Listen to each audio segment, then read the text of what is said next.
Bonjour, donc je vais vous montrer aujourd'hui comment on utilise le logiciel ISIS. Donc à son ouverture, donc je clique sur New Project pour démarrer un nouveau dossier. Donc j'enregistre le nom de mon dossier, donc je vais écrire redressement simple alternance.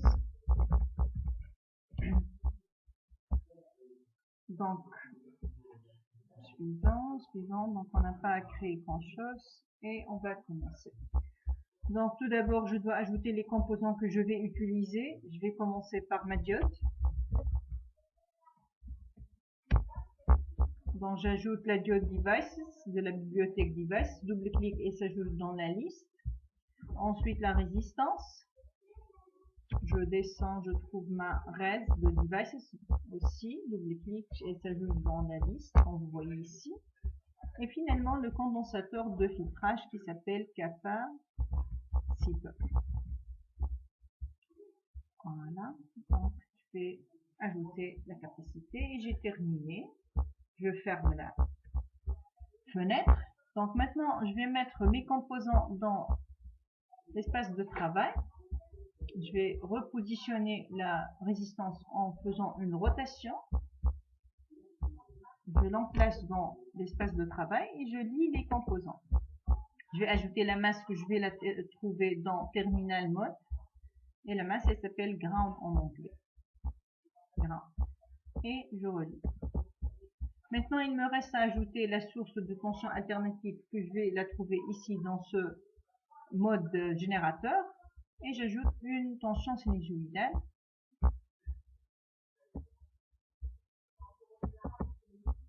Je double-clique sur la sonde de tension sinusoïdale et je vais entrer mes paramètres. Par exemple, je vais prendre 110 comme tension maximale et fréquence, c'est la fréquence de sec 50 Hz. Ok. Je vais vérifier qu'il y a un lien ici, donc c'est bon. Je vais ajouter maintenant les sondes pour que je puisse visualiser les formes d'ondes. Une première pour visualiser la tension d'entrée.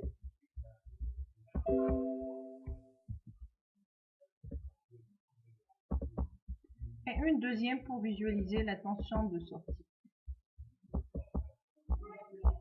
Ensuite, je vais ajouter le mode graphique et je vais ajouter le graphe analogique. Donc, je clique et je ouvre la fenêtre. Je clique sur le rectangle rose et je glisse et je le mets sur l'axe des ordonnées. Donc, il s'ajoute comme vous voyez ici. De même pour la deuxième sonde. Je glisse et je la positionne.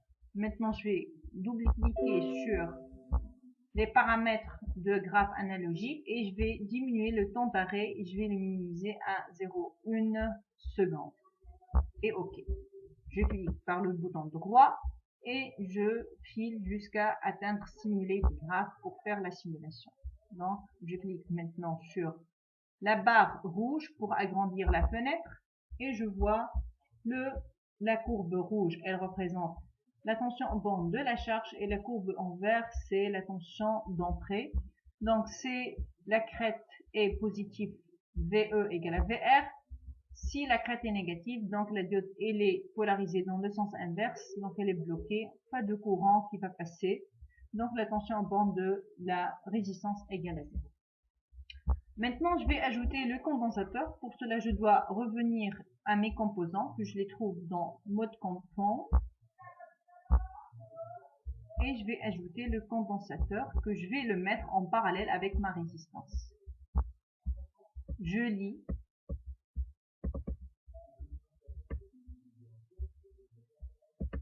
Parfait. Donc, je vais changer la valeur de la résistance à 1 kg seulement. Et augmenter la valeur du condensateur à 10 micros. Et OK. Comme d'habitude dans le graphe, je clique par le bouton droit et je descends vers simuler graphe. Et comme vous voyez, je clique sur la fenêtre rouge pour agrandir la fenêtre Comme vous voyez, donc, le condensateur a fait son rôle et il a diminué l'ondulation. Donc, en fait, la tension au bord de la résistance, elle n'atteint plus le zéro, mais elle s'arrête à presque 30 volts. Donc, l'ondulation, elle varie de 30 volts jusqu'à 120 ou 110 volts. Je vais augmenter davantage la valeur du condensateur, donc je clique sur la valeur numérique du condensateur 2 fois. Je vais prendre maintenant 100 microfarad. OK. Et je vais resimuler le graphe.